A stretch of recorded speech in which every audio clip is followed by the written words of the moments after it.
This conference will now be recorded. Oke, silakan. Oke, selamat pagi waktu Indonesia, teman-teman sekalian. Senang sekali saya bisa bertemu dengan teman-teman di sini saat ini. Ini pengalaman pertama saya pakai GoToMeeting, termasuk juga mengajar dari jarak jauh. Jadi semoga lancar dan saat ngajar saya bukan DJ radio, jadi saya nggak suka kalau ngomong sendiri di depan mic begitu. Kalau bisa teman-teman yang punya webcam, saya boleh lihat muka kalian, itu akan lebih baik supaya kita bisa berinteraksi lebih baik begitu ya. Selama kira-kira mungkin 1,5 jam, maksimal 2 jam ke depan, kita akan berdiskusi tentang satu topik yang menjadi topik of interest saya, menjadi topik research saya selama beberapa tahun terakhir, yaitu tentang pernikahan dan utamanya tentang kenapa ada beberapa orang yang tidak menikah, kenapa angka pernikahan semakin menurun di Indonesia walaupun jumlahnya tidak drastis, dan utamanya apa yang bisa kita lakukan dan apa dampak kemudian dari menurunnya angka pernikahan ini begitu. Sedikit perkenalan, nama saya Karel Himawan, saya adalah dosen di Fakultas Psikologi Universitas Pelita Harapan. Saya ada lihat beberapa nama rekan saya di sini turut mendengar saya. Halo semuanya. Saat ini saya sedang tugas belajar di University of Queensland, Australia. Topik saya tentang ini, tentang singleness, tentang mencermati makna pernikahan di Indonesia.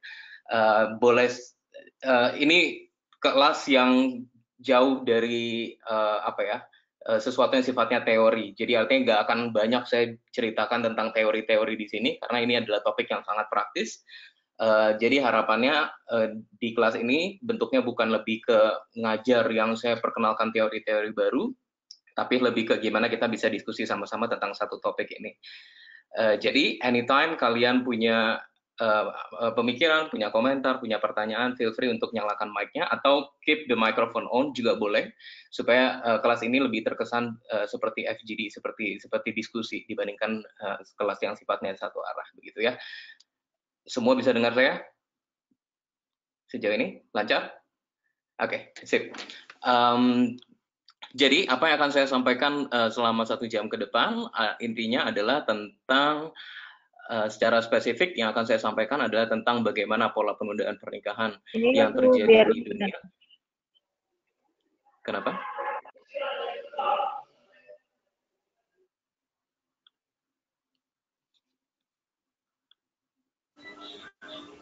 Lanjut Carol, mungkin tadi ada lupa di mute, jadi Sip. Jadi outline yang akan saya sampaikan, apa yang saya harap teman-teman akan dengar kali ini adalah tentang pola penundaan pernikahan di dunia.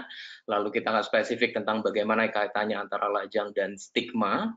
Kenapa orang-orang lajang, orang-orang yang tidak menikah sering mendapat stigma sosial tertentu.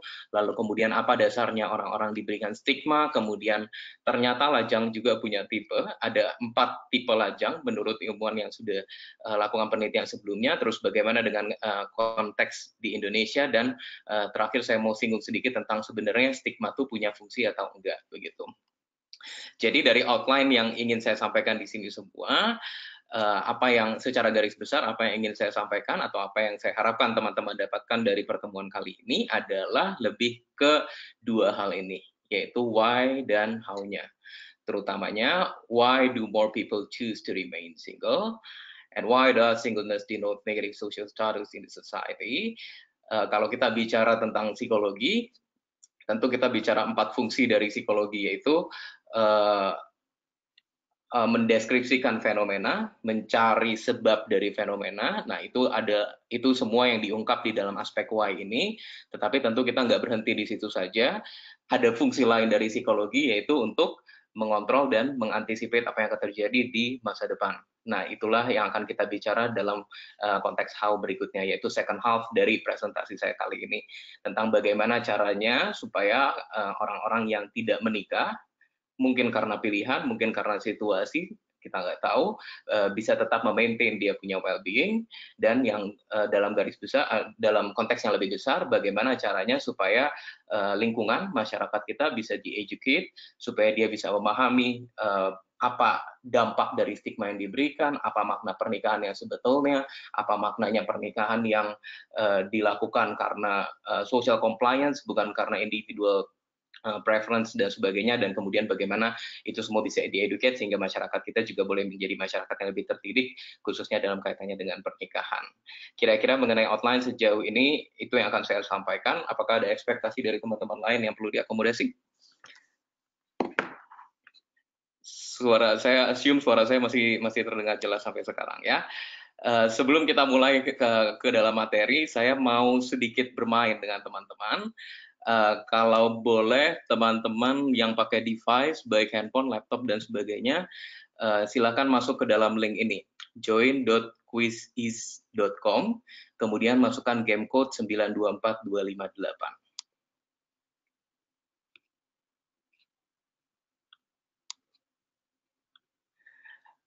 Karena boleh nggak gini, saya nggak bisa lihat teman-teman, dan kalau saya buka yang itu, saya nggak bisa lihat muka teman-teman juga. Mikrofonnya di on dulu gimana semuanya? Kita coba ya, kalau ternyata terlalu berisik, saya akan matiin lagi. Kita matiin lagi semuanya. Boleh nggak? Tolong di on. Cek.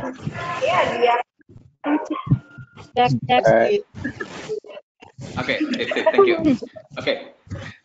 Mikrofon sudah on, saya sudah bisa dengar kalian.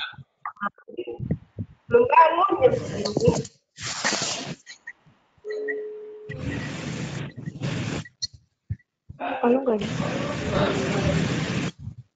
Artinya terlalu noisy, Pak. Ya bang. Bagus ya. Ini join.quiziz. Jam 10:30 deh baru bangun. Kebo. Login akan masuk di sini.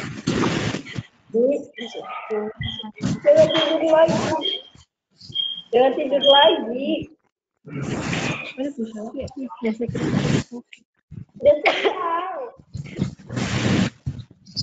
Saya punya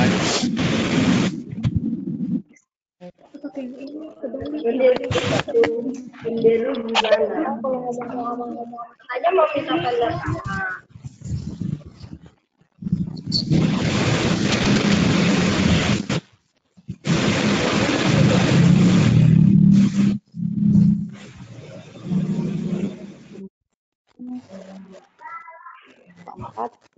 Saya sudah punya 5 orang, silakan yang lain.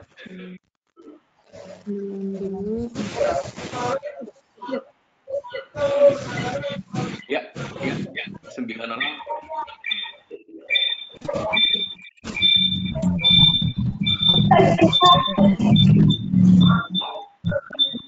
Ini enter namanya ya? Main my quiz.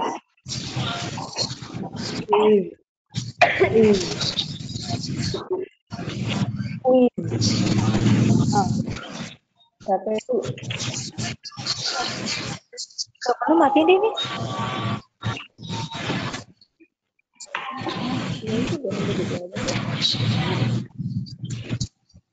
Sama program. Siapa program lu belum?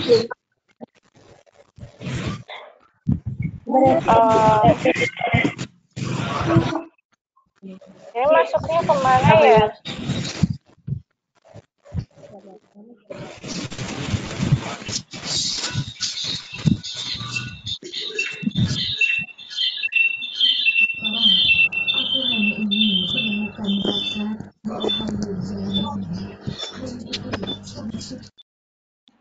Semua nggak? Kemudian nggak jadi diambil kayaknya, bukan diambil. Nggak jadi diambil. So, ini kan aja. Matikan dulu.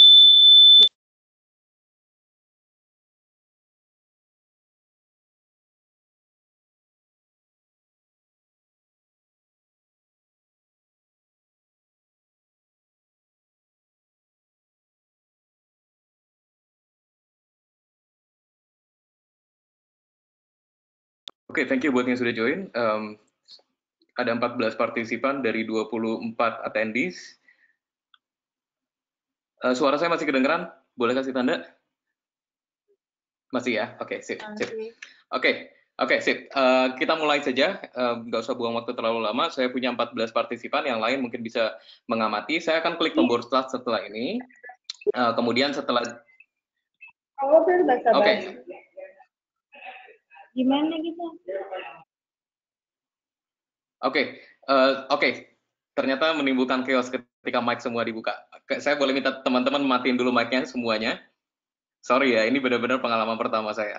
Saya belajar dari ini semua. Silakan dimatikan. Udah dimatikan. Soalnya saya juga mencari tombol gimana cara matiin dan nyalain dari sini, saya nggak bisa ketemu. Sudah kita matikan di sini semua. Cuma Pak Karel yang bisa didengar. Oke, sip, thank you, sip. Oke, kita akan mulai. Saya punya 14 partisipan di sini. Saya akan tekan tombol start. Saya punya 10 pertanyaan. Teman-teman silakan jawab pertanyaan itu. Nanti pertanyaan itu akan kita pakai, atau jawaban atau respon dari teman-teman itu akan kita pakai untuk mendiskusikan poin-poin yang akan saya sampaikan dalam presentasi. Oke? Kita akan mulai dari sekarang. Saya punya 15 partisipan. Kita 16 partisipan baru bergabung. 1, 2, 3.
Masih berjalan.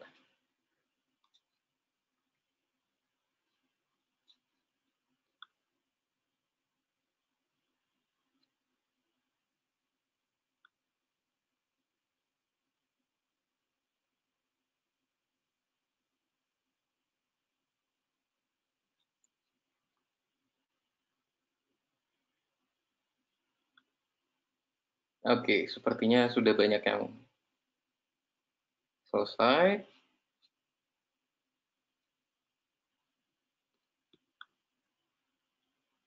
Ya.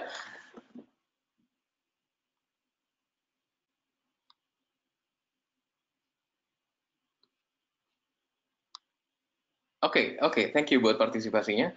Saya sudah lihat semua skor sudah terkumpul.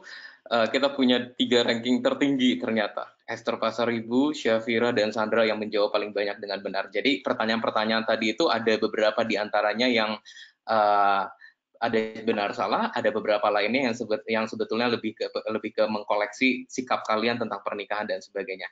Kita akan kupas satu pertanyaan satu persatu melalui screen berikutnya. Menarik karena ada beberapa aspek tentang lajang yang kita pikir benar, tapi sebenarnya yang terjadi bukan seperti itu, begitu. Oke, ketika kita bicara tentang pernikahan, tentang beberapa orang yang kemudian memutuskan untuk lajang, tentang beberapa orang yang kemudian memikirkan untuk menunda usia pernikahan, kira-kira menurut kalian apa sih sebabnya, apa sih faktornya yang membuat sebagian orang atau semakin banyak orang berpikir untuk saya mau menunda pernikahan, saya nggak mau menikah cepat-cepat dan sebagainya. Saya boleh dengar jawaban dari siapapun yang berpikir?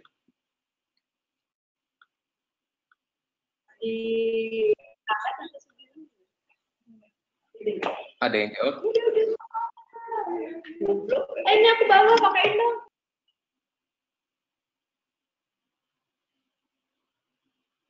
Syafira, silahkan. Boleh menjawab? Alfa, silahkan.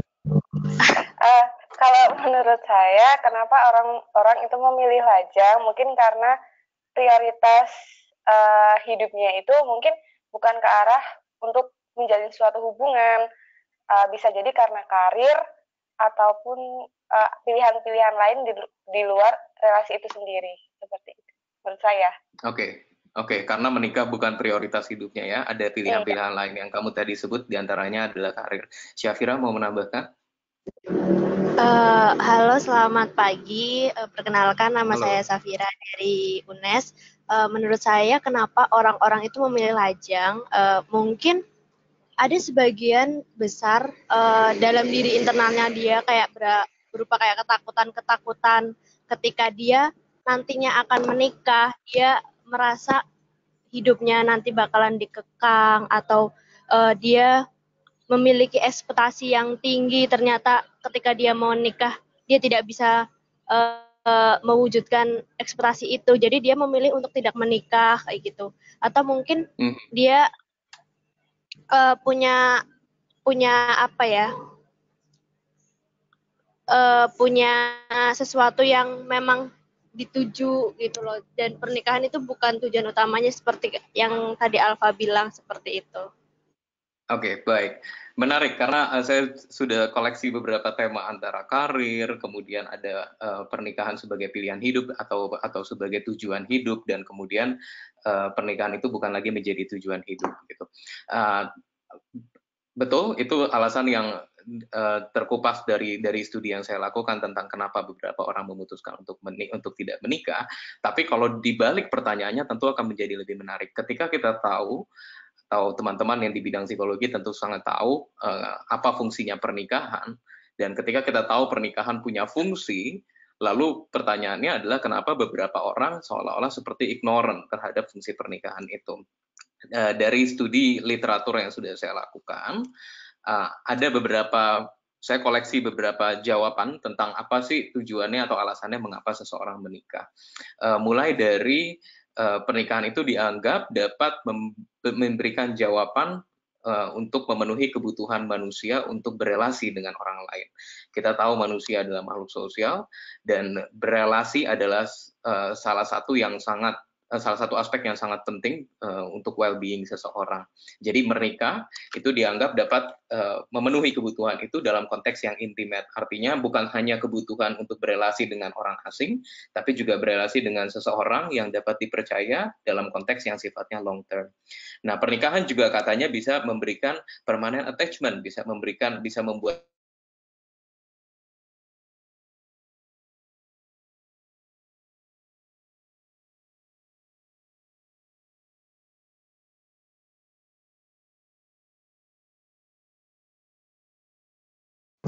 Maaf, suaranya nggak kedengeran, Pak. Ya, Pak Karel agak mati nih suaranya. Coba cek, Pak.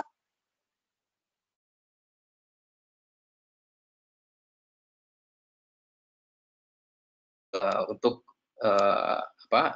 mencari pekerjaan dan kemudian mendapatkan penghasilan yang kemudian berkontribusi untuk rumah tangga.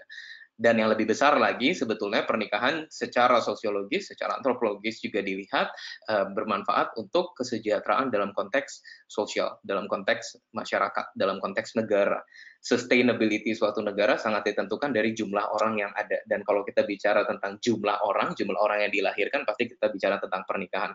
Seberapapun liberalnya negara itu, walaupun sekarang seperti misalnya di Australia, status pernikahan nggak lagi penting karena ada yang namanya partnership, ada yang namanya de facto relationship, di mana seseorang bisa saja tinggal bersama tanpa harus dalam ikatan pernikahan, tapi secara garis besar itu berdampak panjang pada bagaimana kemudian aturan-aturan legal yang terkait dengan itu. Misalnya ketika pasangan kemudian punya anak, kemudian anak-anaknya dihasilkan dari pasangan yang tidak menikah, lalu kemudian tanggungan secara legalnya ada di siapa, di ayah atau di ibu, kemudian bagaimana untuk urusan sekolah dan sebagainya. Jadi jelas pernikahan masih dianggap sebagai sesuatu yang sangat penting, sebagai satu unit yang sangat penting untuk kesejahteraan dalam skala besar society's well-being begitu. Nah, dari semua yang tadi kita sudah ulas, dari yang tadi Syafira dan Alfa sudah ungkap tentang mengapa seseorang memutuskan untuk lajang, dikontraskan dengan fungsi pernikahan ini, tapi ternyata hasilnya manusia atau orang-orang di dunia memutuskan atau memilih atau mulai memfavor satu gaya hidup untuk melajang, untuk menunda pernikahan, kalaupun tidak memilih untuk tidak menikah. Ini terlihat melalui data di Amerika, ada 55% dari orang Amerika yang berusia 18 tahun ke atas dan masih belum menikah. Kemudian kalau dilihat secara lebih spesifik, dari jumlah yang meningkat, dari jumlah laki-laki dan perempuan belum menikah usia 35 tahun yang meningkat hampir 2 kali lipat. Di Australia juga pola yang sama terlihat, di Eropa juga pola yang sama terlihat, dan di beberapa negara Asia. Seharusnya saya akui bahwa Indonesia bukan menjadi negara di Asia yang tingkat lajangnya sangat tinggi atau termasuk dalam deretan tingkat tertinggi. Kalau kalian mau tahu, yang tingkat tinggi lajangnya di Asia itu adalah Jepang dan Singapura. Tapi yang menjadi lebih penting untuk diteliti, kenapa harus dilakukan di Indonesia adalah karena sekalipun lajangnya tidak meningkat, pertama jumlah penduduk Indonesia sangat besar.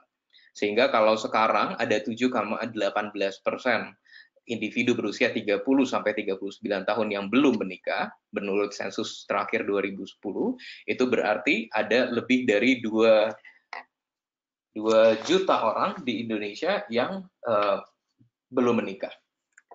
Secara proporsi boleh sedikit, tapi karena jumlah secara keseluruhan yang besar, maka ketika dikalkulasi jumlah orangnya jadi lebih banyak. Begitu. Itu yang pertama. Yang kedua, tekanan terhadap pernikahan juga meningkat. Karena di Indonesia sangat asing bagi seseorang untuk melihat orang yang tidak menikah, karena pernikahan punya value tertentu yang bukan saja dihargai, diapresiasi secara budaya, tetapi juga secara agama, bahwa itu menjadi sesuatu hal yang penting, sehingga orang yang tidak menikah seringkali mendapatkan stigma sosial. Jadi kalau kalian bayangkan misalnya di Jepang angka lajang lebih tinggi, tapi penerimaan masyarakat terhadap lajang juga tinggi. Artinya harusnya masalah sosialnya nggak terlalu signifikan.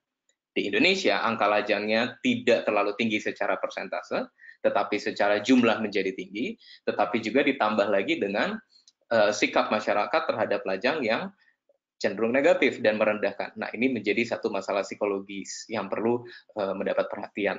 Begitu.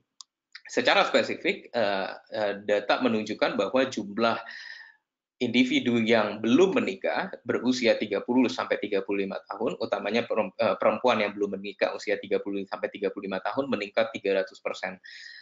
Dari sekitar 1, sekian persen menjadi 4, sekian persen dalam 4 dekade terakhir.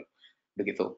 Tetapi yang tadi saya katakan, walaupun singleness meningkat, tetapi masyarakat masih memandang pernikahan sebagai satu kebutuhan, bukan sebagai satu pilihan individual, bukan sebagai sesuatu yang ada di ranah private, tetapi sebagai sesuatu yang ada di ranah sosial, di mana semua orang diharapkan untuk comply dan menikah ketika seseorang mencapai usia tertentu.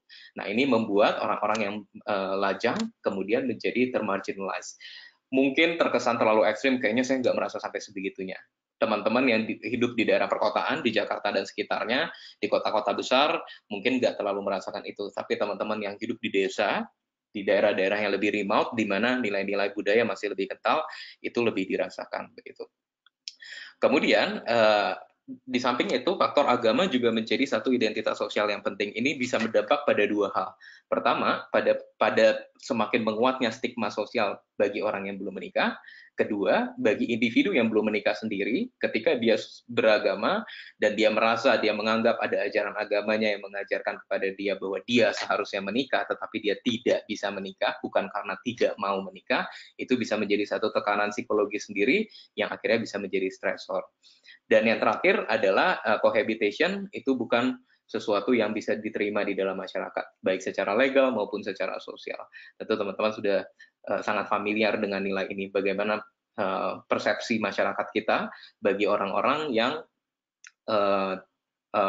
tinggal bersama di dalam satu atap, tetapi tidak menikah, pacaran dalam jangka panjang, dan sebagainya. Kita bahkan bisa sering melihat bagaimana masyarakat cenderung main hakim sendiri ketika ngelihat ada pasangan berduaan bareng di kos-kosan padahal nggak ngapa-ngapain, tapi ya itulah yang terjadi begitu ya, betapa pentingnya nilai pernikahan di dalam masyarakat kita begitu.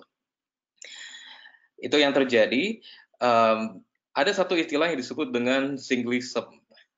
Ada yang kira-kira tahu atau mau tebak apa itu singlism?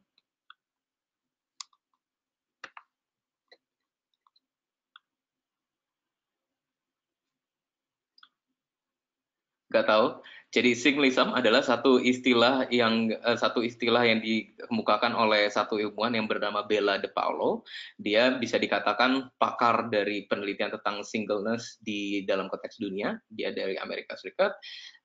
Yang ditujukan, jadi singlism itu adalah satu istilah yang menggambarkan diskriminasi dan stereotip sosial yang diberikan masyarakat kepada orang-orang yang masih lajang.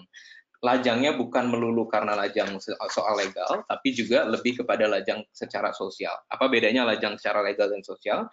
Kalau lajang secara legal, artinya kamu mungkin berpacaran tapi kamu tidak menikah. Kalau kamu pacaran, kamu tidak menikah, maka status sosial, status sipil kamu adalah single, begitu. Terutama di Indonesia. Tapi kalau lajang secara sosial, memang secara faktanya kamu nggak punya pacar, kamu sendiri, begitu. Nah, jadi singlism itu adalah term yang diberikan untuk menggambarkan stereotip sosial yang diberikan kepada masyarakat terhadap orang-orang yang memang benar-benar lajang secara sosial begitu. Nah, pertanyaan berikutnya tentu kenapa sih kaum lajang, orang-orang yang lajang itu harus diberikan stigma dan bagaimana gambaran stigma lajang terhadap di berbagai negara begitu. Lagi-lagi hasil literature review saya menunjukkan bahwa ternyata lajang mendapat penerimaan yang berbeda di berbagai negara. Saya akan fokus ke negara Asia, karena kalau di negara Barat, individual privacy, kemudian pilihan seseorang, apresiasi orang lain terhadap pilihan seseorang untuk menikah atau untuk tidak menikah, untuk hidup bersama di luar status pernikahan dan sebagainya, itu sudah lebih tinggi sehingga tidak terlalu menjadi soal. Sementara kalau di Asia, itu responsnya bervariasi.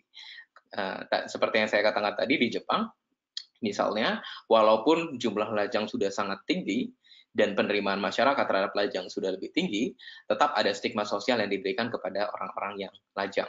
Di antaranya adalah Christmas cake. Bahasa Indonesianya tentu kalian tahu, kue Natal. Ada yang punya ide atau punya komentar atau mau nebak kira-kira kenapa sih orang Jepang kok kasih istilah Christmas cake untuk orang-orang lajang yang belum menikah? Kenapa disebutnya Christmas cake? Silakan hidupkan mikrofonnya kalau mau bicara ya.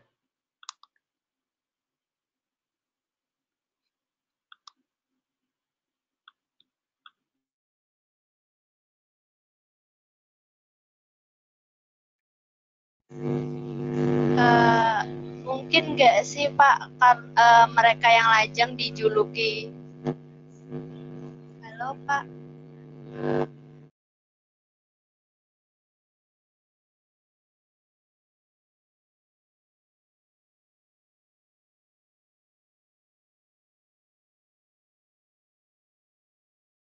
Atau diobrol habis-habisan dengan harga murah. Jadi itulah stigma yang diberikan kepada orang-orang yang masih lajang. Artinya ketika seseorang sudah di atas usia 25 tahun dan masih lajang, seolah-olah dia diobral habis-habisan dan nggak ada yang mau. Bukan cuma diobral, jadi udah jual murah nggak ada yang mau. Begitu. Itu stigma yang diberikan. Kemudian ada juga stigma yang berikutnya disebut sebagai parasite single di Jepang. Kenapa disebut parasite single? Karena bagi orang Jepang, adatnya masih berlaku seperti kita. Artinya ketika seseorang belum menikah, maka dia akan tinggal bersama dengan orang tuanya. Hanya ketika dia sudah menikah, kemudian dia membangun rumah tangga sendiri, kemudian dia pindah rumah bersama dengan pasangannya, suaminya atau istrinya begitu. Nah, kalau di negara barat, ketika kamu sudah lulus SMA, kamu akan tinggal sendiri, ngekos, pokoknya keluar dari rumah orang tuamu.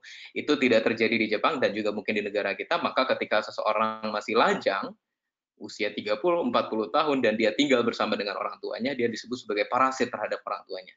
Karena artinya kamu hidupnya numpang terus di dalam keluarga kamu begitu. Stigma berikutnya adalah make inu. Ini adalah istilah ini adalah bahasa Jepang sendiri yang artinya adalah loser atau pecundang. Kalau di Cina juga ada istilah stigma, juga ada stigma sosial yang diberikan kepada lajang yang disebut sebagai shengnu. Shengnu adalah terjemahan bebasnya leftover ladies. Jadi gadis-gadis atau perempuan lajang yang tertinggal, yang nggak laku, leftover. Ada juga istilah 3S ladies. 3S ini menggambarkan ini adalah singkatan dari single, 70s, dan stuck. Jadi ini istilah baru ya, single, 70s, dan stuck. Artinya single lajang, 70s, lahir tahun 1970-an, dan stuck. Stuck, udah nggak bisa ngapa-ngapain, udah nggak bisa menikah, udah nggak bisa seolah-olah hidupnya berhenti di situ karena dia nggak bisa menikah, maka dia nggak bisa melanjutkan tugas perkembangan lainnya begitu. Jadi kalian lihat ya bagaimana stigma sosial yang diberikan di Malaysia. Stigmanya adalah Andalusia dan perawan tua. Andalusia artinya anak dara lupa usia. Di Indonesia juga kita punya perawan tua dan apa yang disebut sebagai lajang kota. Kalau kalian cermati, sebetulnya stigma-stigma ini terlihat lebih sensitif kepada perempuan lajang daripada kepada laki-laki lajang. Betul ya? Ada di beberapa stigma bahkan secara jelas ditujukan kepada perempuan. Contohnya di Cina itu 3S ladies, perempuan. Kemudian shengnu itu hanya ditujukan hanya untuk kepada leftover ladies, juga kepada perempuan saja. Nah, kenapa pertanyaannya hanya kepada perempuan saja? Tapi sebelum itu secara lebih spesifik, hasil studi saya juga menunjukkan berbagai stigma yang diberikan kepada orang-orang di Indonesia. Ternyata bukan cuma perawan tua atau lajang kota saja. Single woman di Indonesia itu seringkali juga mendapatkan stigma yang sebagai orang yang egois, sebagai orang yang terlalu pemilih, sebagai orang yang leftover, juga sama seperti tadi, sebagai perawan tua. Uniknya, ada juga yang menggambarkan keburu alot dan tidak halal. Nah, ini menarik. Ini dari hasil interview saya. Ada yang bilang tentang keburu alot. Artinya, bahwa masa lajang seseorang, terutama seorang perempuan, itu dianggap sebagai sesuatu yang sifatnya temporari. Ketika makanan kemudian menjadi alot, itu artinya ada batasnya, makanan itu dari enak menjadi expired, begitu ya. Sama dengan masa lajang, ketika seorang perempuan masih lajang, kemudian dikasih stigma keburu alot, artinya ada masanya, ada expiry date-nya ketika seorang perempuan lajang kemudian tidak bisa akhirnya memutuskan untuk menikah. Berikutnya adalah tidak halal. Ini stigma yang secara khusus diberikan kepada perempuan yang membangun relasi dekat dengan laki-laki, tetapi tidak dilanjutkan ke dalam pernikahan. Walaupun relasinya dalam jangka yang relatif pendek. Ini saya ingat sekali, ini satu excerpt yang saya ambil dari interview dengan satu partisipan. Jadi dia bilang, saya baru berpacaran kurang dari 1 tahun dengan partner saya, kemudian orang-orang sudah bilang begitu, itu kan hubungan yang tidak halal, kenapa nggak dihalalkan aja? Terus dia sampai bilang, emang saya berpacaran ini seolah-olah saya berpacaran dengan babi yang dianggap halal oleh oleh orang-orang Islam begitu. Jadi menjadi sedemikian intensifnya stigma yang diberikan kepada perempuan yang masih lajang. Tapi kalau kepada laki-laki, saya tegaskan di situ, laki-laki yang masih lajang bukan diberikan stigma yang nyata-nyata negatif, tapi mungkin negatif. Dan stigma yang paling jelas diantaranya adalah dianggap sebagai orang yang kere. Itu adalah bahasa slang kalau teman-teman nggak tahu, untuk menggambarkan orang yang miskin secara finansial. Kenapa? Terkait dengan gender role-nya, bahwa dia harus menjadi family provider. Jadi ketika dia tidak bisa menikah, dianggap oleh masyarakat dia tidak punya uang yang cukup untuk melamar, untuk membangun rumah tangga dan sebagainya, begitu. Nah, terkait dengan slide ini, saya mau ajak teman-teman melihat respon teman-teman di pertanyaan ke-9 yang tadi kita sudah kerjakan. Gimana caranya? Ini dia. Pertanyaannya adalah, perempuan lajang kerap mendapat banyak stigma sosial, namun hanya satu stigma yang dominan muncul bagi laki-laki lajang, yaitu hanya ada 6 orang yang menjawab benar, 11 orang lainnya menjawab salah. Yaitu jawaban yang sebenarnya adalah kere atau miskin, begitu ya. Saya menduga 11 diantaranya lebih banyak menjawab di area jawaban yang homoseksual, begitu. Jadi hasil studi saya tidak menyatakan begitu. Jadi lebih banyak laki-laki lajang itu mendapatkan stigma yang miskin, begitu. Oke, kita lanjut ke slide berikutnya. Oke, tadi kita bicara tentang lajang dan berbagai macam stigma yang diberikan. Lalu, apa sih sebetulnya dasarnya, asalnya, kenapa seseorang, atau apa dasarnya seseorang diberikan stigma, seorang lajang diberikan stigma? Ada 2 dasarnya, mempertimbangkan fungsi reproduktif dan peran gender. Fungsi reproduktif pada perempuan itu cenderung lebih terbatas daripada pada laki-laki. Atau saya mau bilang, fungsi pada reproduktif pada perempuan jelas terbatas, tapi pada laki-laki hampir tidak terbatas. Artinya, ketika pernikahan seringkali salah satu buahnya, salah satu motivasinya adalah untuk mendapatkan keturunan. Dan untuk bisa mendapatkan keturunan bagi perempuan, dia harus masuk ke dalam window age tertentu, yaitu setelah puberti hingga kepada usia menopause. Begitu ya. Kalau pada laki-laki, walaupun riset menunjukkan semakin laki-laki tua, semakin kecil peluangnya untuk spermanya menjadi subur, tetapi secara praktisnya, laki-laki yang berusia 50-60 tahun ke atas pun masih punya peluang untuk bisa punya anak. Jadi itu sebabnya kenapa stigma kepada perempuan yang masih lajang itu cenderung lebih intensif daripada kepada laki-laki. Itu secara reproduktif. Tapi kalau dilihat dari peran gender juga ada faktor yang menguatkan kenapa perempuan diberikan stigma lebih intensif. Karena bagi perempuan tugas utamanya seringkali dianggap tugas peran sosialnya adalah untuk menikah dan berumah tangga. Perempuan itu hanya di value berdasarkan kesiapannya untuk menikah dan berumah tangga. Artinya ketika perempuan tidak menikah, perempuan tidak bisa membangun rumah tangga, maka value-nya cenderung lebih rendah. Sementara kalau laki-laki, value-nya adalah menjadi kepala rumah tangga. Dan untuk menjadi kepala rumah tangga, maka dia harus dalam tanda kutip mapan, membangun karir, membangun atribut sosial yang baik dan sebagainya. Itu sebabnya kepada perempuan, kalau udah di usia tertentu masih belum menikah, value-nya menurun, stigmanya semakin kuat. Sebaliknya kepada laki-laki di usia tertentu masih belum menikah, beberapa orang bahkan menganggap value-nya meningkat karena dianggap berarti orang ini punya rencana jangka panjang yang baik, mau bikin mapan dulu, terus nanti dia akan berpikir how lucky perempuan yang akhirnya nanti akan menjadi istrinya karena sudah disiapkan segala sesuatunya. Itu seringkali yang terjadi. Itu sebabnya dasar stigma lebih negatif kepada perempuan, begitu.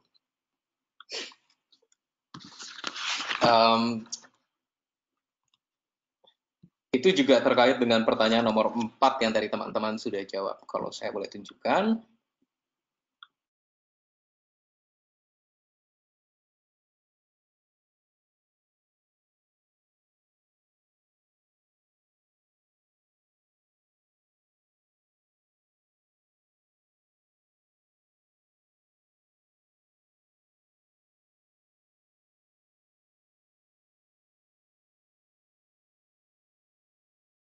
Pak Kara, suaranya nggak kedengaran lagi.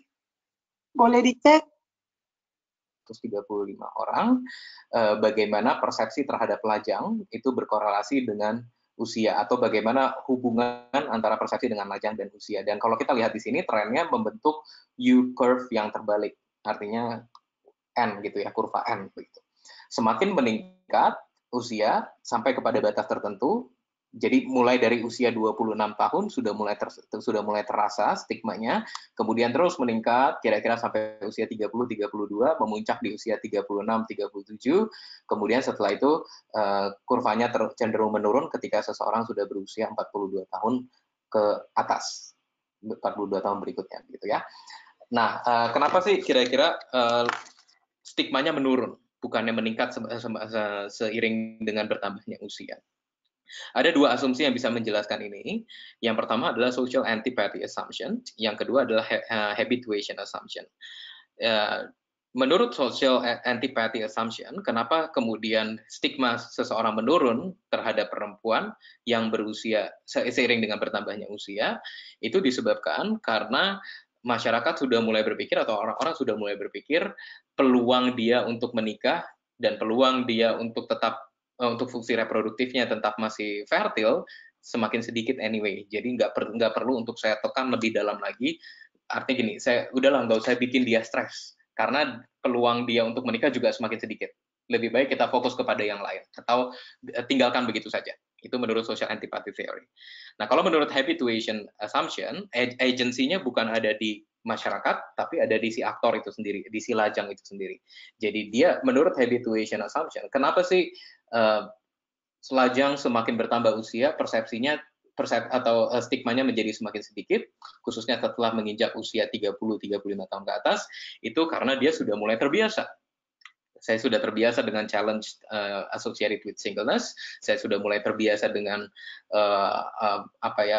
sindiran-sindiran dan pernyataan negatif dari orang lain, dan saya sudah bisa coping well dengan itu. Dan lebih penting daripada itu, saya sudah bisa membangun personal mastery sendiri. Jadi walaupun dia menilai saya negatif, nyatanya saya sudah punya resources yang menunjukkan kalau saya juga bisa punya quality of life yang baik, begitu. Jadi kalau kalian lihat ada dua sebabnya, bisa dari agensinya dari lingkungan, bisa juga agensinya dari individu itu sendiri, untuk menjelaskan kenapa usia dan persepsi terhadap stigma cenderung membentuk kurva N terbalik, begitu. Nah, ini juga sekaligus terkait dengan pertanyaan nomor 2 yang tadi teman-teman sudah jawab di kuis yang pertama kali kita kerjakan, yaitu nomor 3 ya. Semakin bertambah usia lajang, semakin negatif stigma yang diberikan. Ternyata hanya 3 orang yang benar. 14 orang lainnya menjawab salah. Jawabannya salah karena bukan berkorelasi secara negatif, tetapi membentuk kurva N, begitu ya.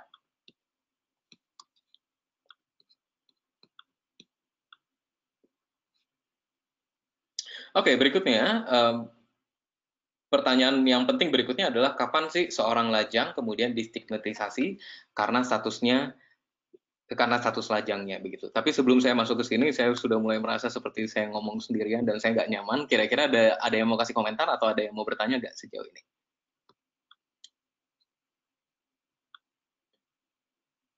Nggak ada? Oke, baik. Kalau ada yang mau bertanya, boleh nanti disambil di chat juga boleh ya, Pak? Yes, jadi anytime kalau kalian mau bertanya, silakan diaktifkan mic-nya, begitu. Nggak perlu tunggu. Di chat juga boleh. Oh, di chat. Oh iya, betul. Di chat juga boleh. Oh, ada chat ya? Oh iya, benar. Oke, sip. Di chat juga boleh. Sip, pertanyaan berikutnya adalah, kapan sih sebenarnya seorang lajang kemudian distigmatisasi karena status lajangnya? Ada istilah lajang lazim dan lajang tidak lazim. Ini adalah terjemahan bebas saya untuk menggambarkan, untuk menerjemahkan normatif dan non-normatif singles, begitu ya.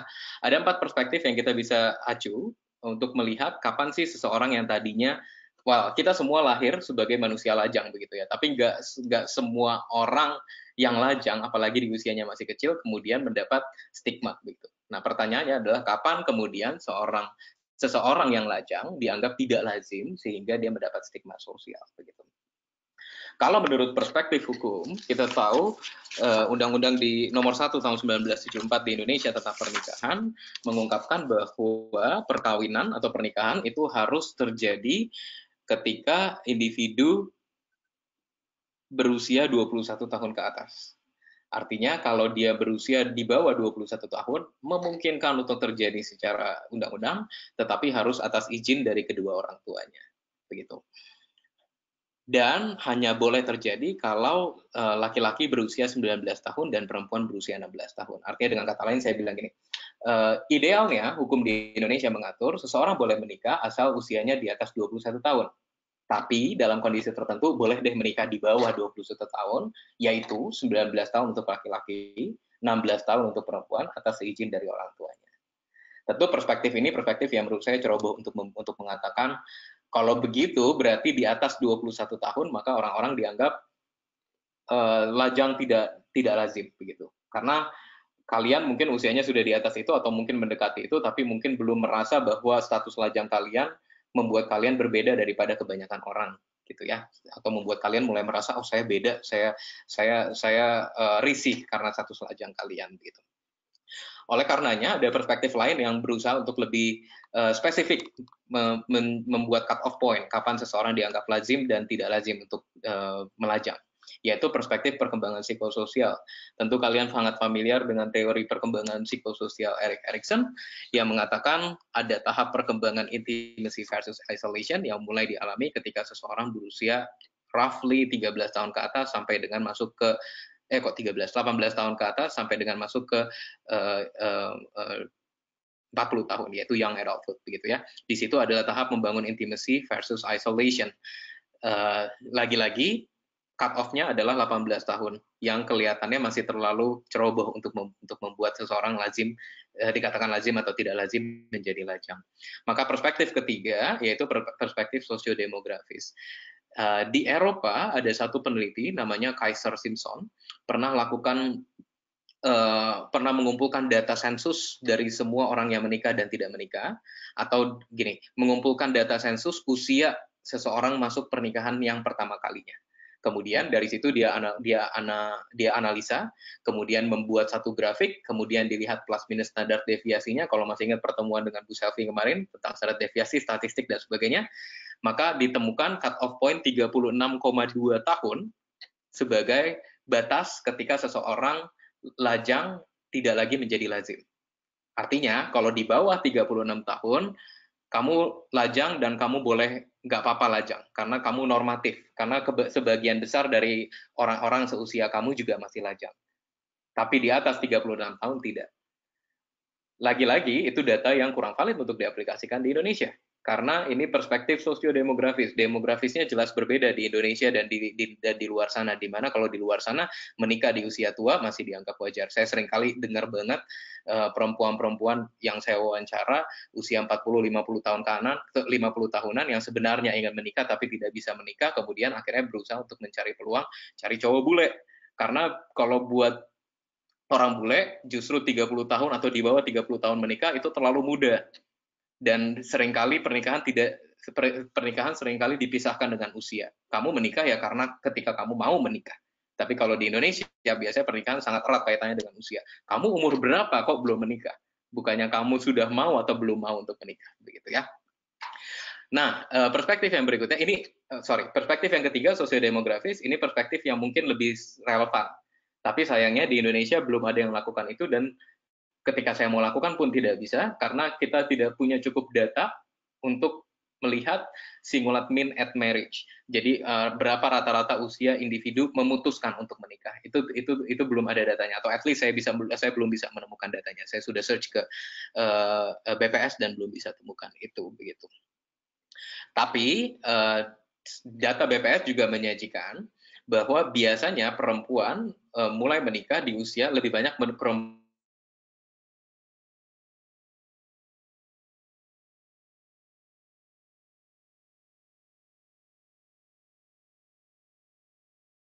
Boleh Jadi dicek suaranya lagi, Pak, suaranya.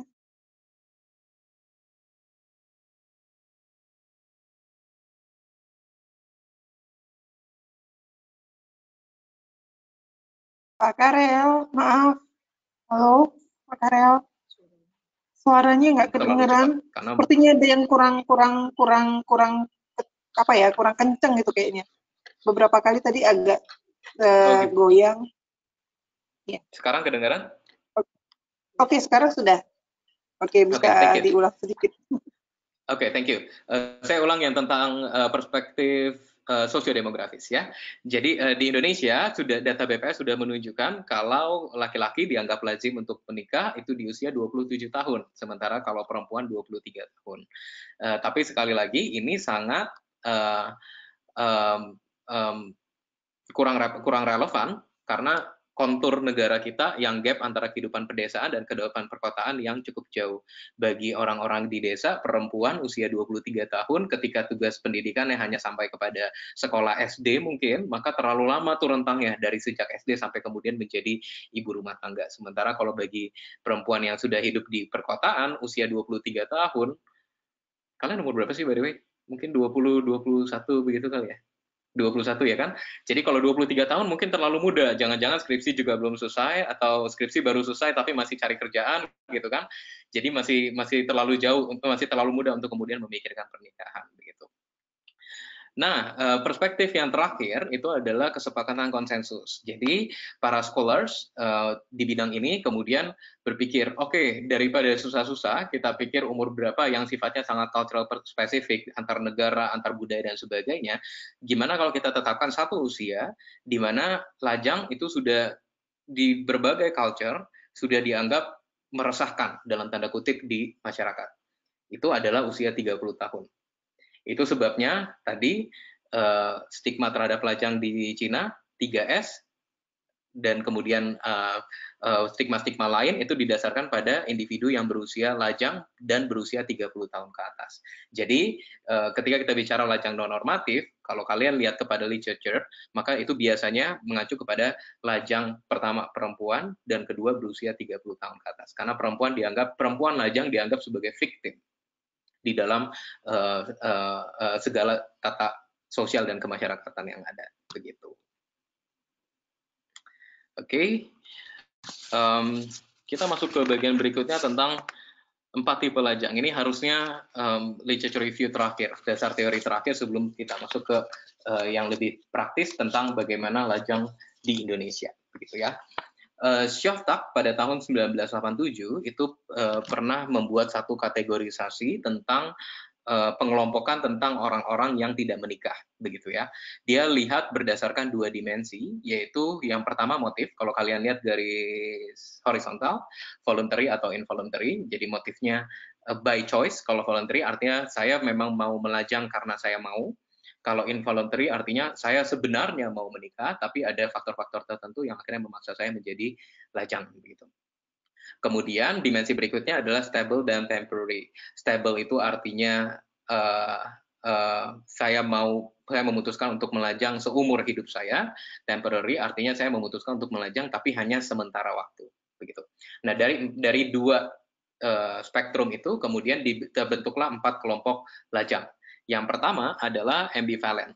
Ambivalent adalah orang-orang yang sebetulnya memutuskan untuk menjadi lajang, saya mau melajang, tapi hanya temporary, hanya saat ini. Mungkin ada sirkumstansi tertentu yang membuat dia akhirnya memutuskan bahwa yang paling baik pada saat ini adalah melajang. Tapi saya nggak mau lajang terus-terusan. Begitu.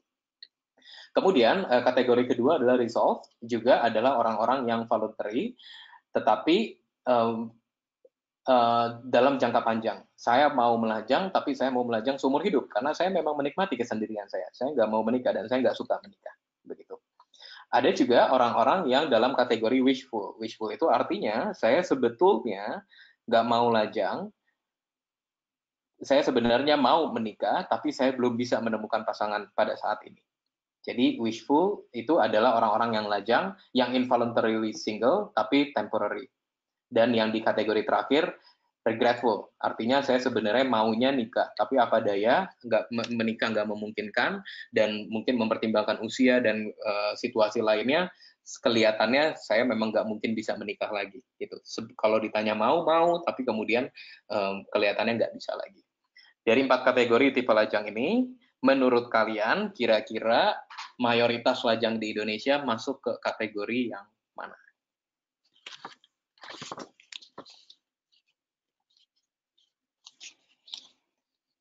Boleh salah, silakan tebak. Masuk kategorinya manakah? Lajang-lajang di Indonesia mayoritasnya? Menurut saya Wishful. Menurut kamu apa? Kalau menurut saya Wishful, right, ya betul. Jadi orang-orang lebih banyak orang-orang yang sebenarnya ingin menikah tapi belum bisa menemukan pasangan begitu ya, lebih temporary. Oke, kita lihat jawabannya di sini. Hasil penelitian saya terhadap 635 orang-orang yang tidak menikah menunjukkan bahwa betul lajang di Indonesia itu menggambarkan desperation, keputusasaan dibandingkan menggambarkan keinginan pribadi seseorang untuk tetap melajang. Artinya hasil ini diindikasikan dari 635 yang menjadi sampel saya, hanya 6% yang sebetulnya melajang karena dia memilih untuk melajang. Artinya 94% lainnya sebetulnya ada satu situasi atau ada satu faktor tertentu yang membuat menikah menjadi tidak praktis di dalam hidupnya atau menghalangi dia untuk menikah segera. Begitu. Tentu ini menjadi penting dan menjadi lebih penting lagi untuk mengetahui apa sih sebabnya kalau gitu, apa sih faktornya yang membuat orang yang sebenarnya dalam tanda kutip ngebet buat menikah tapi kemudian nggak bisa menikah karena satu dan lain faktor begitu. Nah, untuk memahami itu saya ingin kalian coba sedikit mengeksplor tentang apa yang disebut dengan transaksi pernikahan. Pada tahun 1981 ada seorang ahli ekonomi, ini nggak salah, ahli ekonomi, namanya Gary Becker, Profesor Gary Becker, yang kemudian mengungkapkan motif ekonomi seseorang untuk menikah. Ternyata menikah juga ada motif ekonominya. Melalui bukunya yang berjudul A Treatise on the Family, yang kemudian menjadi pemenang Nobel pada tahun 1992. Sebenarnya saya pengennya kalian pelajari motif itu, tapi given the times dan kesulitan secara teknologi, langsung saja saya kasih tahu kira-kira apa sih ya isi dari motif ekonomi seseorang untuk menikah menurut si Prof. Becker itu gitu ya. Jadi menurut Prof. Becker, seseorang itu cuma mau seseorang itu termotivasi untuk menikah ketika ada dasar ekonominya. Dasar ekonomi adalah ketika saya mengeluarkan usaha sekecil-kecilnya untuk mendapatkan hasil sebesar-besarnya. Nah, pernikahan itu termotivasi dengan usaha sekecil-kecilnya yang saya berikan untuk mendapatkan hasil yang sebesar-besarnya juga. Contohnya, bagi laki-laki punya resource, yaitu financial stability, kesempatan untuk berkarir, kesempatan untuk membangun sumber-sumber yang kemudian untuk bisa meningkatkan kesejahteraan keluarganya. Laki-laki juga punya power, juga punya secara fisik memungkinkan dia untuk bisa memberikan security terhadap dirinya dan kepada keluarganya. Tapi ada yang laki-laki nggak punya, yaitu kemampuan untuk nurturing dengan orang lain, kemampuan untuk membesarkan anak begitu. Maka menurut si Prof. Becker, seorang laki-laki akan termotivasi untuk menikah ketika dia membayar apa yang perempuan itu punya untuk membesarkan dan memelihara keluarga dan dirinya dengan financial dan security yang dia bisa provide. Begitu. Sebaliknya bagi perempuan, kenapa sih perempuan termotivasi untuk menikah? Karena saya punya uang saya adalah nurturing, kemampuan untuk memelihara orang lain. Tapi yang saya nggak punya resource-nya adalah yaitu financial, income, kemudian security dan sebagainya. Maka perempuan akan termotivasi untuk menikah karena perempuan ingin mendapatkan rasa aman, perempuan ingin mendapatkan dalam tanda kutip income bulanan supaya saya bisa melanjutkan rumah tangga saya. Tapi sebagai balasannya, karena ini transaksi, saya akan berikan apa yang saya punya, yaitu kemampuan saya untuk bisa memberikan kebutuhan afeksi, memelihara, ganti popok anak, bangun tengah malam.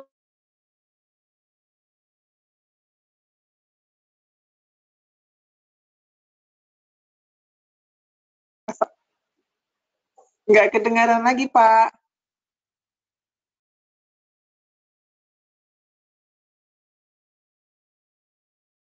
Boleh bantu cek suaranya?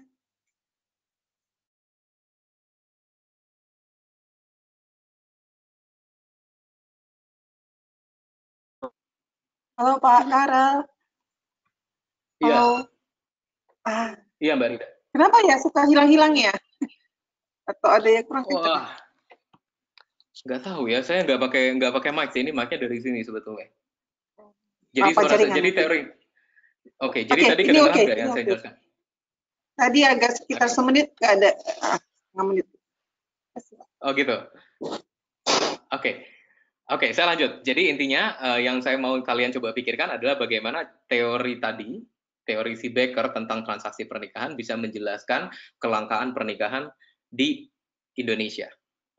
Sekilas, kalau tadi kalian nggak dengar, kenapa sih menurut Becker seseorang itu menikah, laki-laki itu menikah karena dia berusaha untuk membeli nurturing power dari perempuan yang dia nggak punya, dia bayar pakai financial dan security-nya. Sementara kalau perempuan, dia mau menikah karena saya mau membeli kemampuan laki-laki untuk melindungi diri dan keluarga, mau membeli kemampuan laki-laki untuk nyari duit, dan dia bayar dengan nurturing power-nya. Nah, pertanyaannya, kenapa kemudian marriage rates drop di Indonesia? Berdasarkan teori itu.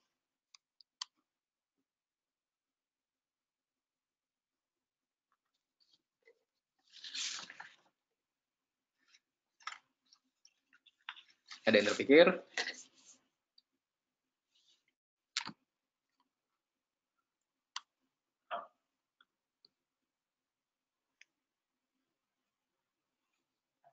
Exactly, betul. Yang Chris tadi sudah sampaikan di chat. Karena wanita bekerja, jadi sudah merasa aman. Itu salah satu faktornya.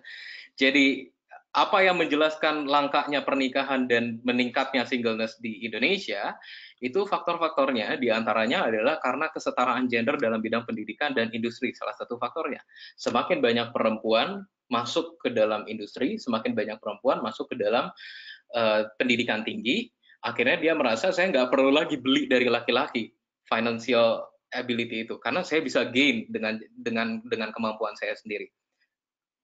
Oke, money cannot buy you any happiness, tapi nyatanya money can buy you all, termasuk juga apa yang laki-laki tawarkan, diantaranya security dan financial tadi. Ketika kamu punya uang, beres, seolah-olah kamu bisa merasa secure karena kamu bisa punya rumah pribadi, kamu bisa punya masa depan pribadi, kamu bisa ngapain aja seolah-olah, sehingga perempuan merasa saya nggak perlu menikah segera.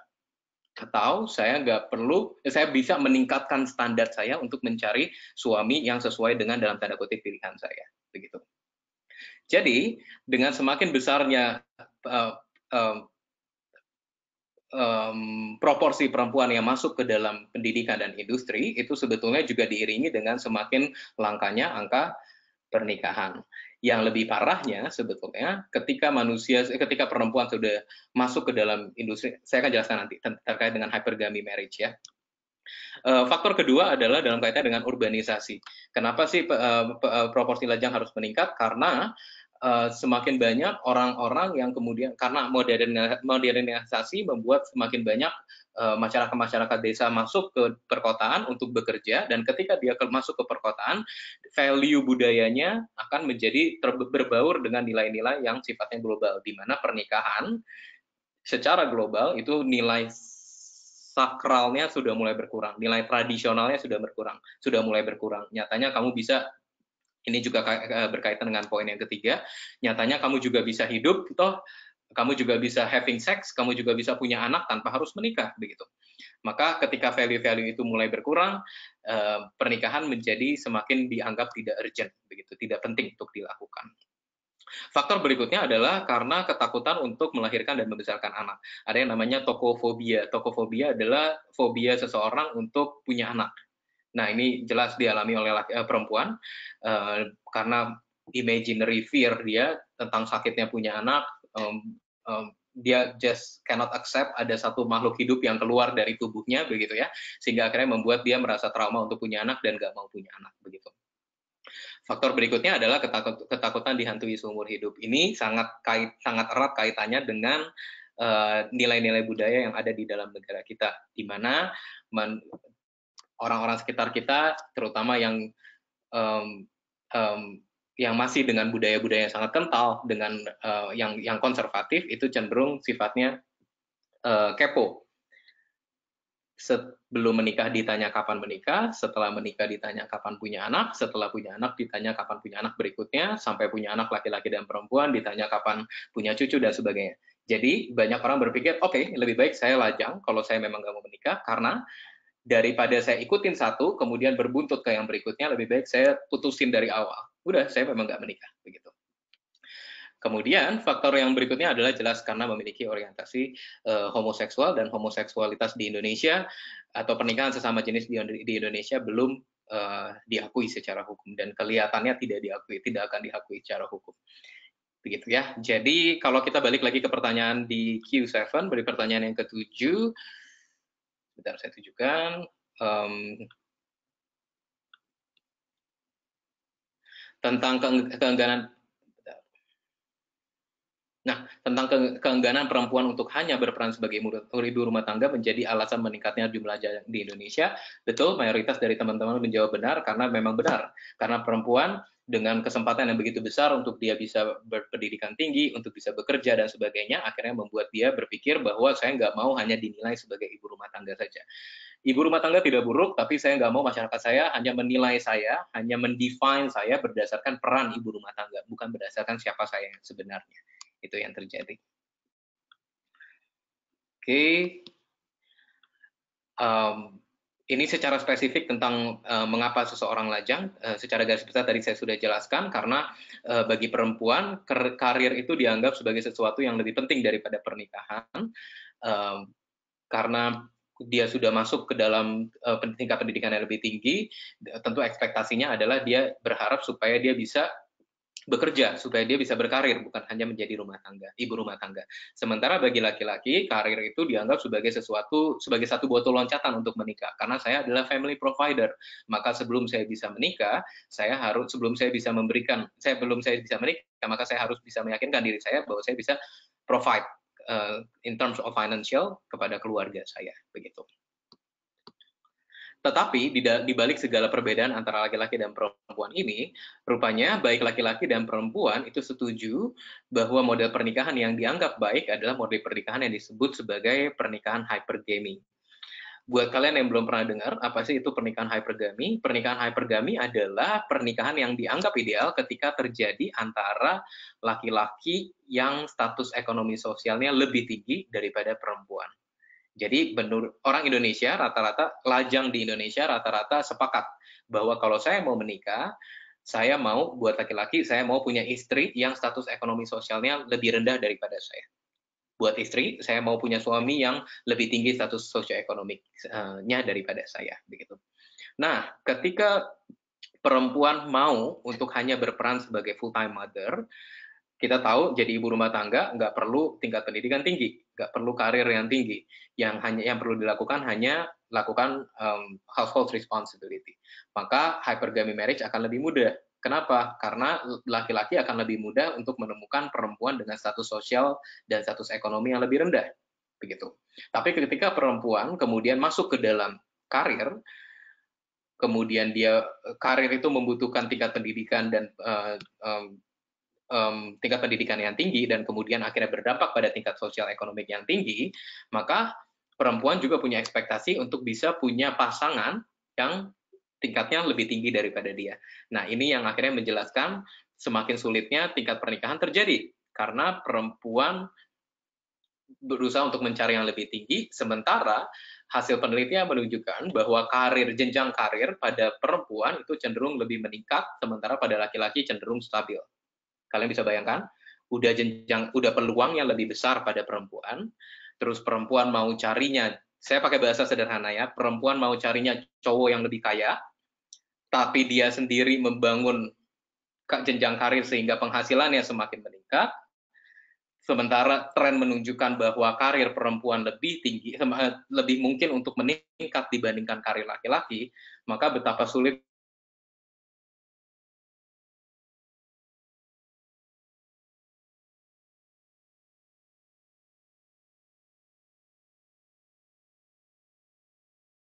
Suaranya lagi, Pak. Permisi. Halo, Pak Karel. Halo. Halo. Halo. Permisi, Pak. Serius, Pak. Pak Karel. Karena perempuan sedikit banget, laki-laki banyak banget. Tapi kalau di sini itu bukan karena perbandingan proporsi yang tidak stabil, tetapi justru karena accessibility. Kelihatannya ada yang mau nanya, Mbak Ridoy, mau nanya? Atau mau kasih komentar? Tadi Suara saya nggak kedengeran? Enggak Ya, kedengeran. tadi. Sekarang sudah. Oke, sip. Itu alasannya kenapa ya seseorang melajang. Terus ada juga faktor budaya yang menjelaskan kenapa pernikahan semakin sulit terjadi gitu ya. Pertama karena ada beberapa orang, beberapa lajang yang ingin menikah sesuai dengan cara yang ta'aruf. Menurut cara ta'aruf, pernikahan itu harus terjadi sebelum dating, sehingga kenapa dia tetap melajang? Karena dia menunggu proposal pernikahan dari orang lain. Kemudian ada juga berkembang budaya di masyarakat bahwa pernikahan yang dianggap ideal adalah ketika terjadi antar partner dengan agama dan etnisitas yang sama dengan dia, sehingga peluangnya menjadi semakin sedikit. Kemudian pernikahan di Indonesia juga bukan hanya sekedar penyatuan antara laki-laki dan perempuan, tapi juga antara laki-laki dan perempuan, antara keluarga besar laki-laki dan perempuan. Sehingga kenapa seseorang sulit menikah? Karena simply tantenya nggak setuju dia menikah dengan orang itu. Karena marganya beda, karena agamanya beda, atau mungkin karena faktor personal. Entahlah karena faktor apa. Itu saya cukup sering dengar di dalam wawancara yang saya lakukan begitu ya. Faktor berikutnya adalah karena urutan pernikahan harus sesuai dengan birth order. Ini juga yang seringkali menjadi kendala. Karena kakak saya belum menikah, dan kalau saya menikah, mungkin budaya membolehkan saya untuk menikah. Ada tradisi tertentu yang bisa dilakukan, tapi saya enggan, saya sungkan begitu. Dan yang terakhir, karena menikah di Indonesia mahal. Untuk beberapa orang, bahkan di Indonesia itu ada namanya jasa jasa layanan keuangan, di mana kamu bisa nyicil untuk pernikahan kamu. Kamu bisa nyicil dan bayar, pokoknya intinya ada financial services yang memungkinkan kamu untuk itu. Dan itu tidak lazim di negara-negara lain. Buat orang-orang di Indonesia biasanya hampir seluruh tabungannya dihabiskan untuk pesta pernikahan, karena wedding ceremony itu menggambarkan reputasi seluruh keluarga besar. Ketika banyak bunga papan yang ada, ketika dilakukan di tempat tertentu, ada banyak orang yang diundang dan sebagainya, maka the whole family reputation ada di situ begitu. Itu yang membuat kenapa pernikahan akhirnya jadi semakin sulit untuk dilakukan begitu. Right, kita masuk ke bagian yang terakhir, yaitu tentang apakah sebetulnya stigma terhadap single itu sedemikian buruknya. Atau pertanyaan saya yang lain, yang berikutnya kalau saya mau frame berbeda, sebenarnya stigma itu punya fungsi apa enggak sih di dalam masyarakat? Ada satu teori yang disebut dengan teori justifikasi sistem. Secara singkat, premis teori ini mengatakan bahwa setiap manusia pada intinya itu tidak menyenangi sesuatu yang tidak bisa diprediksi. Saya mau sesuatu yang sifatnya status quo, maka setiap manusia terbiasa untuk menyusun status quo. Saya mau sesuatu yang terprediksi, sesuatu yang sudah jelas. Apa sih sesuatu yang sudah jelas? Sesuatu yang sudah jelas adalah manusia bayi, kemudian bisa jalan, kemudian masuk preschool, kemudian sekolah, setelah lulus sekolah, kemudian berpacaran, kuliah, dan sebagainya. Seterusnya, menikah, punya anak, punya cucu, itu timeline yang jelas. Itu timeline yang normatif. Dan katanya setiap orang itu punya tendensi untuk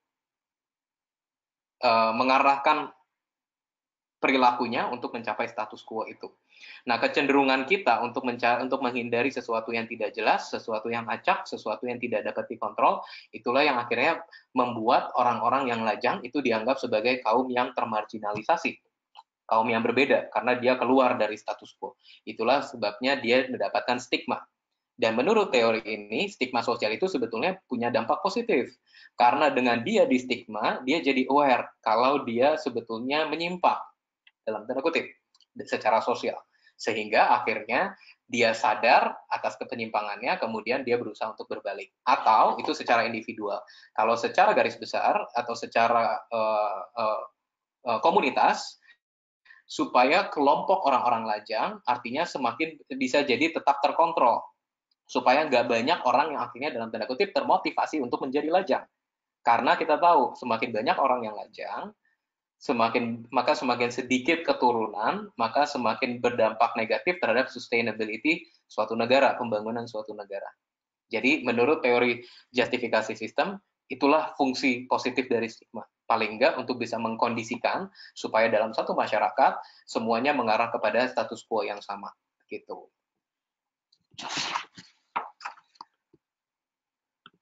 I'm not saying bahwa kalau gitu lebih baik kita berikan stigma yang negatif dan pertahankan stigma negatif terhadap kaum lajang begitu ya. Saya nggak bilang begitu, tapi teori mengatakan secara garis besar sebenarnya stigma itu ada tujuannya untuk itu. Sama halnya dengan judging perilaku yang baik dan yang buruk itu ada supaya manusia termotivasi, paling nggak tahu mana yang baik dan yang buruk dan termotivasi untuk melakukan apa yang disebut baik begitu.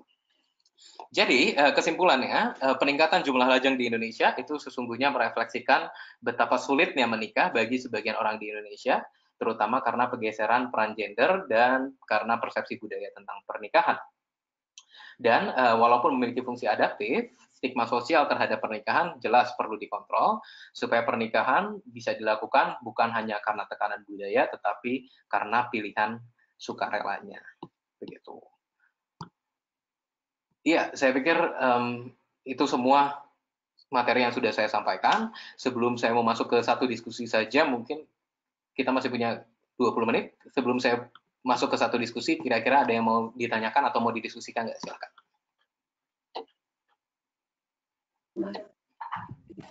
Tes. Yes. Oke, Pak. Selamat siang.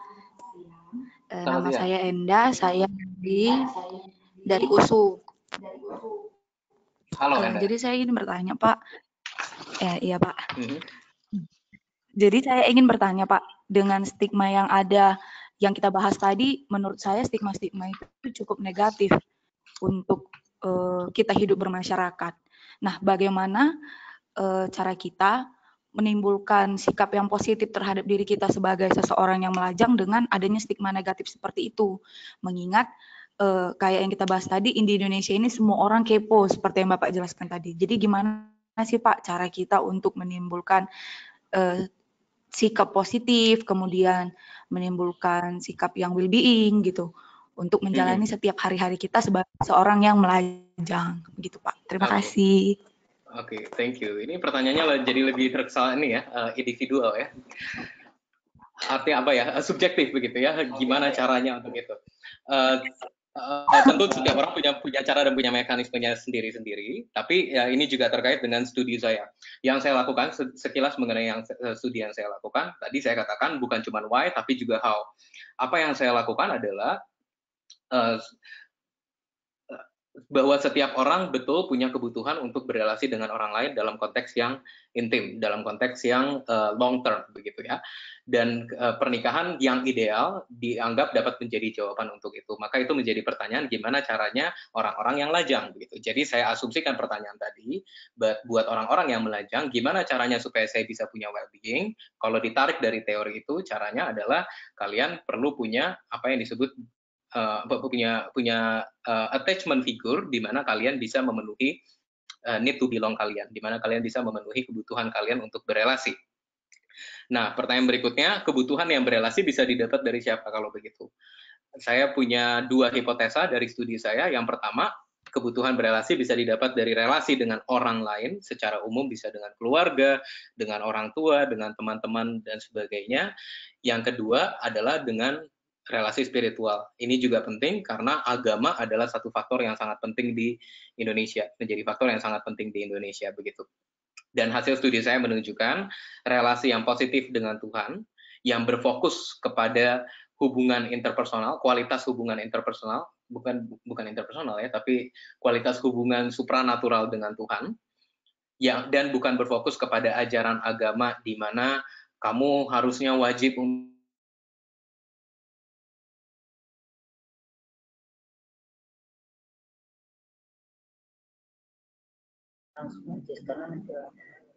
Halo Pak, nggak kedengeran. Belum kedengeran.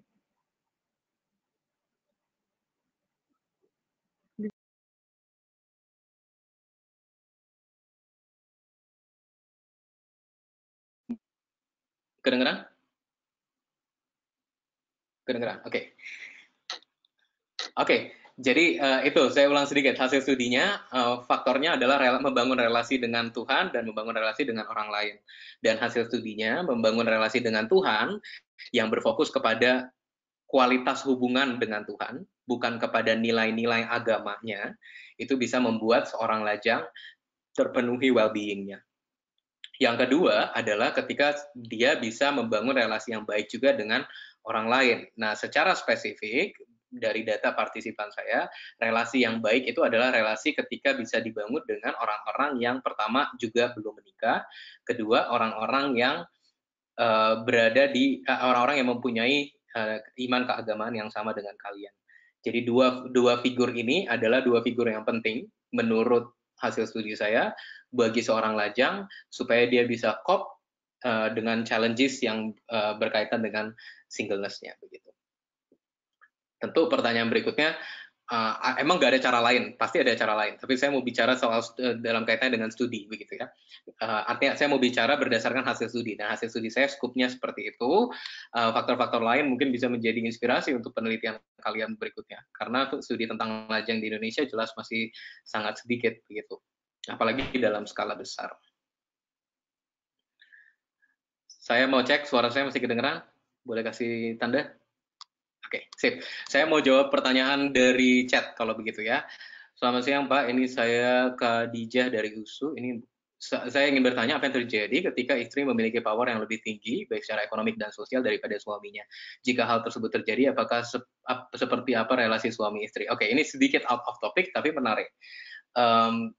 Karena pernikahan di Indonesia itu diinspirasi oleh nilai agama juga, dan nilai agama terutama agama yang dominan, saya pikir mungkin semua agama menekankan kepada power laki-laki yang lebih tinggi daripada perempuan. Jadi laki-laki itu dianggap sebagai imam, sebagai kepala keluarga, sehingga harusnya punya atribut yang lebih tinggi daripada perempuan. Itu yang mendasari kenapa pernikahan hypergamy kemudian jadi lebih difavoritkan, lebih di-prefer dibandingkan jenis pernikahan yang lain. Nah, apakah yang terjadi ketika istri punya power yang lebih tinggi daripada suaminya? Who knows? Itu faktor psikologis, artinya ketika istri punya power yang lebih tinggi, tetapi dia bisa memahami gini ya, tidak ada satu value yang benar dan universal di dalam suatu pernikahan. Artinya pernikahan yang satu bisa berjalan dengan cara yang berbeda dengan pernikahan yang lain gitu. Tidak ada satu definisi pernikahan yang ideal. Itu semua bicara tentang kesepakatan antar partner. Jadi ketika istri punya power yang lebih tinggi daripada suami dan suami bisa cope with that, menurut saya itu nggak menjadi suatu masalah yang berarti. Istri punya power yang lebih tinggi, istri menerima itu dan mentoleransi suaminya, dan suaminya bisa menerima itu, saya pikir itu bukan menjadi satu masalah. Begitu. Jadi lebih ke case by case antar pernikahan begitu ya. Seperti apa relasi suami istri ya itu seperti itu yang tadi saya jawabkan. Ketika semua bisa mentoleransi maka harusnya nggak jadi masalah besar. Kemudian pertanyaan berikutnya dari Mbak Dia, sebagian besar lajang di Indonesia masuk dalam tipe wishful. Di usia berapa biasanya responden mulai melepaskan atau pasrah dengan keinginan mereka? Saya perlu luruskan tadi, sebagian besar lajang di Indonesia masuk ke dalam involuntary group. Artinya dia ada di wishful dan regretful. Yang berusia 50 tahun ke atas itu biasanya masuk ke dalam regretful. Walaupun ketika ditanya waktu melalui hasil studi saya, melalui wawancara saya, dia tetap katakan peluang menikah tetap ada buat saya. Saya masih tetap mau menikah. Termasuk untuk perempuan di usia 50 tahun. Ini menunjukkan bahwa pernikahan nggak semena-mena dilakukan hanya untuk punya anak saja, begitu ya. Ada fungsi lain dari pernikahan yang diharapkan, begitu. Nah, di usia berapa biasanya responden mulai melepaskan atau mulai pasrah dengan keinginan menikah mereka? Tipikalnya kalau saya lihat polanya itu di usia mendekati akhir 30-an. Ya, usia mendekati akhir 30-an, terutama untuk perempuan, itu biasanya sudah mulai berpikir, ya udah hidup dijalani saja. Kalau saya sudah bisa berdamai dalam tanda kutip dengan diri saya, kalau saya nggak bisa menikah, saya nggak menemukan pasangan, oke. Dan life must go on. Tapi kalau along the way saya kemudian ketemu pasangan, then why not? Begitu. Tapi uniknya pada laki-laki juga sama seperti yang teori katakan, saya punya satu partisipan laki-laki yang berusia di 50 tahunan ke atas, yang dia juga mengatakan, saya masih mau menikah dan belum lama ini saya masih secara aktif. Kalau pada perempuan kan ya udah life must go on. Kalau along the way saya ketemu ya udah jadi lebih ke pasrah. Kalau pada laki-laki di usia 50-an pun partisipan saya masih menunjukkan gairahnya, semangatnya untuk mencari partner dan kemudian menikah begitu. Iya, sesuaikan dengan gambaran Kufa yang tadi dijelaskan, more or less sebetulnya sesuai ya. Jadi lebih ke usia di akhir usia 40 tahun ketika stigmanya sudah mulai berkurang, kemudian keinginan untuk menikah juga sudah semakin berkurang. Terutama grafik itu lebih akurat untuk partisipan perempuan daripada laki-laki. Apakah ada pertanyaan lain?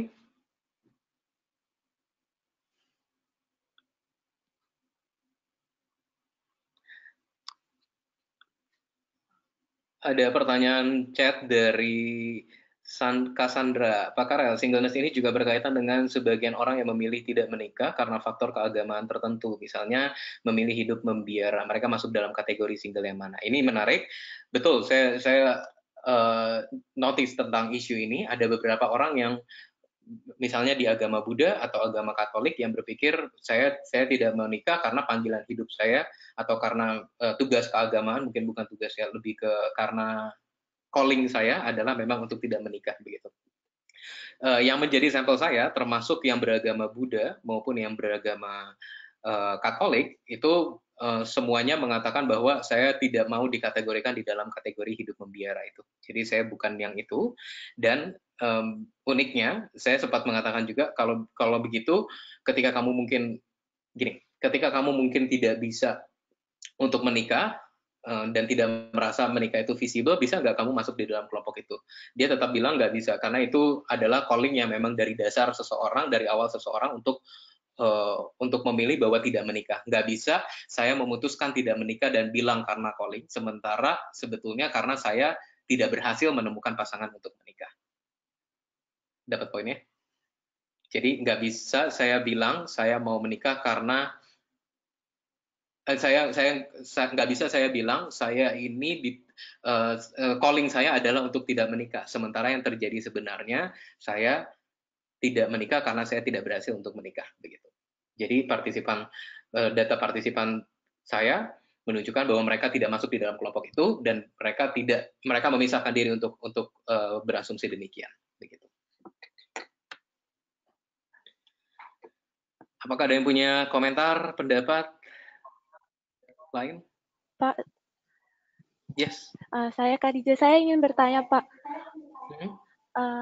Mengenai partisipan Bapak, apakah ada yang sudah menikah tapi telah single lagi gitu? Yap. Studi saya memisahkan antara yang lajang, menikah, bercerai hidup, dan bercerai meninggal. Dan data yang saya pakai untuk menggambarkan semua hasil tadi adalah partisipan yang never married, artinya benar-benar lajang. Begitu. Betul, itu pertanyaan yang baik karena pasti dampaknya akan sangat beda antara orang yang sudah pernah menikah dan yang belum pernah menikah, terutama dalam kaitan dengan stigma dan sebagainya. Begitu. Adakah pertanyaan lain?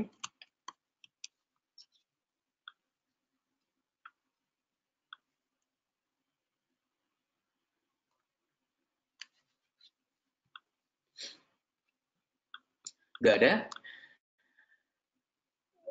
Bu Ridoy, waktu saya harusnya sampai jam berapa?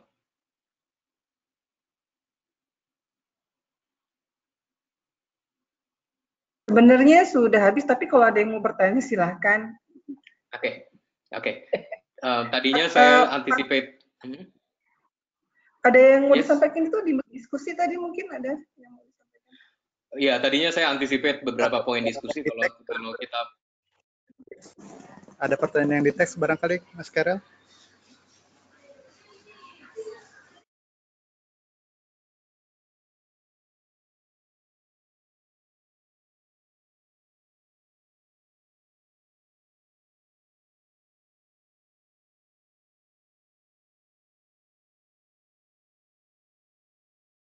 Pak Karet, suaranya nggak kedengeran lagi.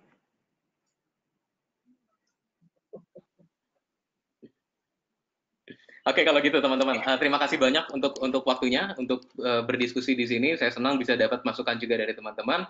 Kalau kalian mau tertarik untuk baca hasilnya lebih lanjut, tertarik dengan fenomenanya, feel free untuk lihat di sini. Kalau diperlukan nanti saya bisa, Bu Rido sudah punya, atau kalian juga bisa hubungin saya melalui email di sini. Saya akan ketik email saya di sini. Terima kasih untuk kesempatannya. Good luck buat kalian. Sampai jumpa di lain kesempatan. Bye-bye. Terima kasih Pak Karet. Terima kasih buat informasi. Ya. Buat adik-adik, jika ini materi kita hari ini sangat menarik ya, sangat padat. Pada dasarnya kita bisa melihat lingkungan kita sehari-hari, juga mengkaitkannya kembali bagaimana dengan yang terjadi di lingkungan kalian, apakah di budaya atau di kota atau di tempat kalian besar seperti itu ya. Nah, ya satu hal, kalau ingin dapat materi lebih lengkap, mungkin kita bisa mulai memesan buku kali Pak. Bukunya betul, sudah hampir selesai. Ya, nanti kita bisa buat linknya siapa yang mau memesan. Lalu yang kedua mungkin kita akan coba buat kelompok nanti untuk adik-adik semua. Jadi banyak hal sebenarnya bisa kita kaji lagi, analisis lagi. Kayak tadi ada pertanyaan tentang apakah ini studinya untuk yang sudah pernah menikah bisa enggak? Karena mungkin bisa melihat juga apakah stigma untuk single, orang yang sudah pernah menikah itu bagaimana ya? Boleh kita lihat dari teori yang sudah dipaparkan Pak Karet, mungkin cocok juga gitu.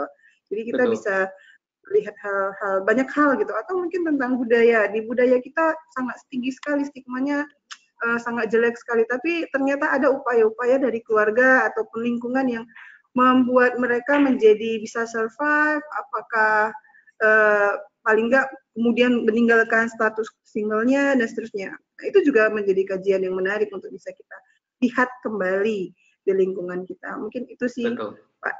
Iya, ya. Nanti kita akan terus melanjutkanlah ke kuliah kita hari ini supaya menjadi lebih baik untuk perkembangan ilmu kita di Indonesia. Terima kasih. Mungkin itu saja kuliah kita hari ini. Buat teman-teman, buat Pak Karel, kami ucapkan terima kasih. Sampai ketemu lagi besok di jam 1 dengan pembicara Pak Suban dari Malaysia ya. Oke, terima kasih semuanya. Bye-bye.